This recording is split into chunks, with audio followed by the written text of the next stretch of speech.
تخيل معايا ملك شاب عمره ما عداش ال 32 سنة قدر في أقل من 12 سنة بس يبني إمبراطورية ضخمة امتدت من اليونان في الغرب لغاية الهند في الشرق. إمبراطورية ضمت تركيا وسوريا ولبنان وفلسطين ومصر وغيرها كتير. إنجاز عسكري وسياسي ملهوش مثيل في التاريخ. كان عنده دماغ حربية جبارة وتكتيكات تخلي العدو يتجنن، وموهبة فريدة في استغلال أي نقطة ضعف. لكن يا ترى هل هو كان مجرد بطل عظيم وخلاص، ولا كان في جانب تاني في شخصيته؟ جانب مهووس ووحشي وأناني؟ وليه صورته ما كانتش وردية طول الوقت؟ وإيه الجوانب الخفية في شخصيته اللي تخلي المؤرخين بيحتاروا فيه لحد النهارده؟ هنجاوب على الأسئلة دي وأكتر في حلقتنا النهارده. أنا علي جمال، ودي حلقة جديدة من منصة رعا.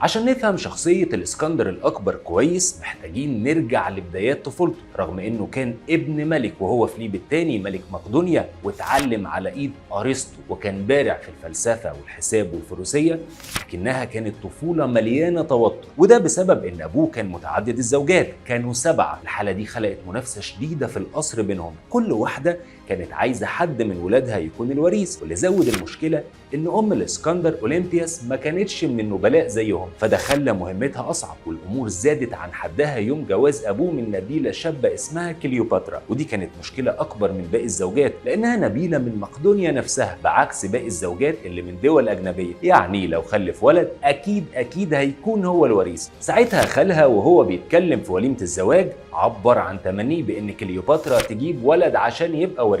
الكلام طبعا استفز الإسكندر فرماه بكاس في إيديه، وفيليب بيحاول يحوش بينهم وقع على الأرض، فالإسكندر سخر منه، وده كان كفيل إنه ينفيه هو وأمه من القصر، وبعدين رجعهم بعد فترة قصيرة. وبصرف النظر عن الأحداث اللي جت بعد كده ومقتل فيليب، لكن الخلافات المستمرة للإسكندر مع أبوه وخوفه من إبعاده عن الحكم شكلت شخصية الإسكندر بشكل كبير، ودفعته إنه يثبت نفسه ويحقق إنجازات أكبر من أي حد تاني. ودايما كان بيحاول يتجاوز إنجازات أبوه نفسه. وهو عنده 18 سنة على سبيل المثال شارك في معركة خيرونيا أو كايرونيا ضد المدن المعارضة زي أثينا وطيبة.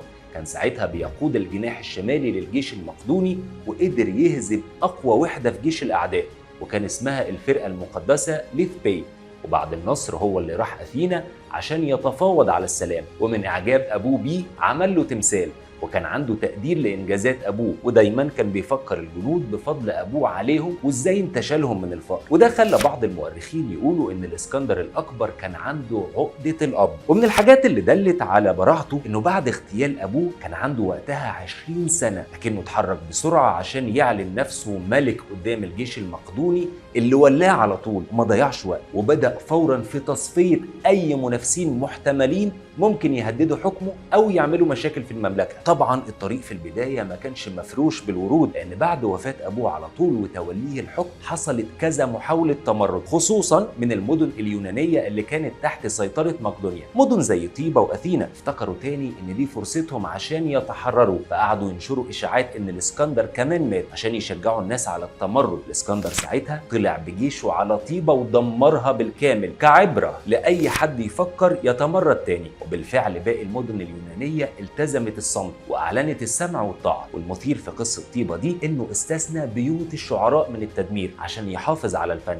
بعدها بدأ حلم أبوه الكبير، السيطرة على الإمبراطورية الفارسية واللي حكمت البحر المتوسط لقرنين كاملين. وعشان نفهم مدى عظمة الإسكندر الأكبر هنا، لك أن تتخيل إنه خرج بجيش قوامه 50,000 جندي لمواجهة جيش قوامه بتشير بعض التقديرات انه كان 2.5 مليون جندي. ورغم عدم الكفاءة العددية قدر يهزمهم بتكتيكات عبقرية، اولها ذكائه في التوقيت والتحركات السريعة، لانه كان عارف انه جيش الفرس ضخم وتحركاته بطيئة جدا، فكان بيهاجم بسرعة قبل ما يجهزوا نفسهم. كان بيوصل لمناطق هم ما يتوقعوش يوصلوا لها بالسرعة دي، وده كان بيخليهم دايما مش مستعدين، غير انه كان بيدرس الارض وبيستغل كل تفصيلة فيها لصالحه. وده بسبب ايه؟ انه كان دارس الجغرافيا وهو صغير وفهمها كويس، وكان بيستخدم تكتيك عبقري اسمه التشكيل الفلنجي. والتشكيل الفلنجي ده ببساطة عبارة عن كتلة ضخمة ومتحركة من الجنود المتدربين كويس جدا، بيقفوا جنب بعض صفوف طويلة ممكن توصل بيوصل ل 16 صف او اكتر، وكل جندي منهم ماسك رمح طويل جدا اسمه سريسة طوله ممكن يوصل ل 6 متر. فانت لما تشوف المنظر من بعيد تتخض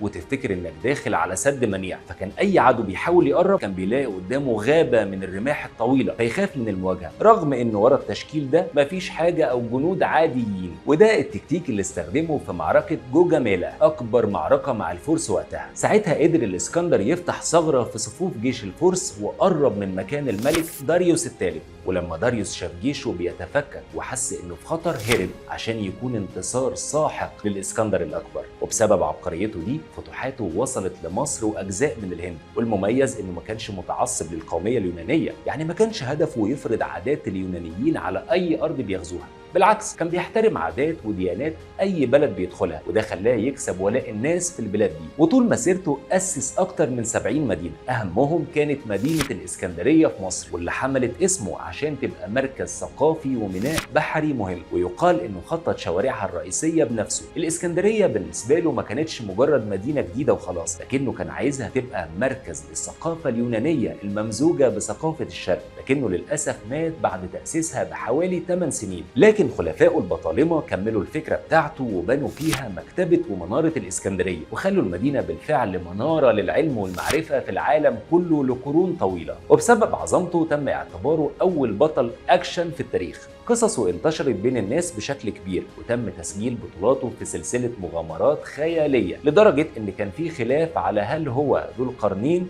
اللي تم ذكره في القران ولا لا، لان ذو القرنين اتوصف بانه ملك عظيم وصل لمشارق الارض ومغاربها. الاسكندر الاكبر برضه انجازاته ممتده في الشرق والغرب، وكان ابرز انصار التشبيه ده فخر الدين الرازي. لكن طبعا مفيش دليل على الكلام ده. وكمان جنود الاسكندر كان عندهم ولاء شديد ليه، ولاء نابع من الحب والاخلاص بسبب اهتمامه بيهم. واحدة من القصص المشهورة عنه انه لما كان في طريقه لفتح بلاد فارس وتحديدا في صحراء جدروزيا بين ايران وباكستان، جيشه كان بيعاني من نقص في المؤن والمياه، فبعض الجنود قدموا له شوية مية عشان يشرب، لكنه رفض وقال جملته المشهورة: لن اشرب وحدي بينما يعاني رجالي من العطش. وده خلى جيشه يشوفه فعلا قائد مش مجرد آمر. لكن على الجانب الآخر البعض كان بيوصف الإسكندر الأكبر بأنه مهووس. المؤرخ اليوناني أريان بيقول إنه كان بيحب جدا يتقمص دور الآلهة، وإنه مش مجرد ملك عادي. ولما زار معبد آمون في واحد سيوة، الكهنة رحبوا بيه على إنه ابن الإله آمون، وهو استغل الموضوع ده لأقصى درجة ممكنة عشان يثبت ألوهيته بين جنوده وشعبه. ودي ما كانتش مجرد حركة سياسية، لكنها كانت جزء من هوسه إنه يكون إله فوق البشر. وبدأ محاولات تخليده في كل مكان بيدخله، حتى ان عدد من المدن اللي بناها كان بيسميها باسمه، زي الاسكندريه في مصر والاسكندريه في طاجيكستان. وكمان البعض وصفه بانه احيانا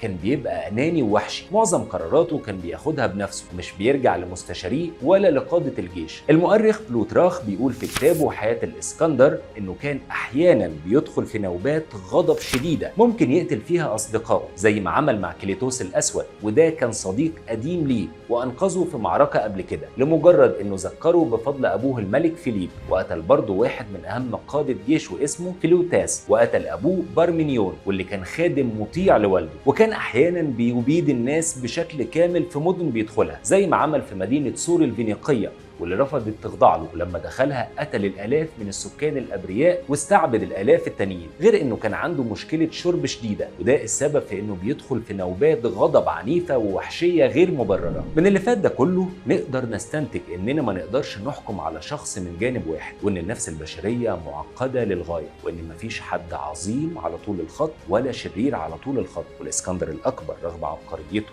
ورغم ذكائه لكنه في النهايه كان بشر، يخطئ ويصيب، وعنده نقاط قوه ونقاط ضعف، وكان بيقع تحت تاثير الظروف والضغوط اللي خاصه بالعصر اللي كان عايش فيه. مواقفه العظيمه بتورينا الجانب الانساني والملهم، وفي نفس الوقت قسوته وتصرفاته العنيفه بتورينا الجانب المظلم اللي ممكن يظهر في شخصيه اي انسان، خصوصا لما يكون معاه سلطه مطلقه. انا كده خلصت اللي عندي، مستني تعليقاتكم وارائكم في الاسكندر الاكبر في التعليقات. سلام.